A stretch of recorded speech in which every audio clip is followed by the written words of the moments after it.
ఉత్పంతించే వినాశంచ భూతనామగతించే వేత్తి విద్యా విద్వాంసరమాభ్యో భగవాంతి అన్నారు. అంటే దేవుడనబడిన వాడు సృష్టించుటకు సంహరించుటకు తగిన శక్తి కలిగి ఉండాలి. భూత భౌతిక వర్తమాన కాల విషయములను ఎరిగి ఉండాలి.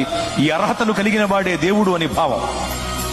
ఈ రెండు అర్హతల్లో మొదటి అర్హత సృష్టించటానికి సంహరించటానికి కావలసిన శక్తి మహాశక్తి. అంటే మహాశక్తి కలిగిన వాడే దేవుడు, అనగా మహాశక్తివంతుడే దేవుడు. మరి మహాశక్తివంతుడు ఎవరు? నలుగురిని నరికినవాడా, 10 మందిని బాధినవాడా? నలుగురిని నరికినవాడు 10 మందిని బాధినవాడే మహాశక్తివంతుడైతే అలాంటి వాళ్ళు చాలా మంది ఉన్నారు లోకంలో. మరి మహాశక్తివంతుడు అంటే ఎవరు? ప్రపంచమంతా దేన్నైతే జయించలేకపోతుందో దానిని జయించిన వాడే మహాశక్తివంతుడు. ప్రపంచమంతా నాటికి నేటికి ఏనాటికి మరణమును జయించలేకపోతోంది.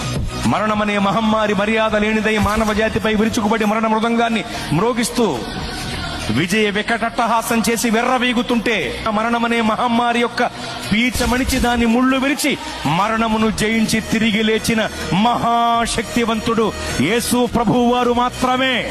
ఓ మరణమా నీ ముళ్ళు ఎక్కడ, నీ విజయం ఎక్కడ? నీ ప్రభువు అడిగితే మృత్యువుకు ముచ్చెమటలు పట్టాయి.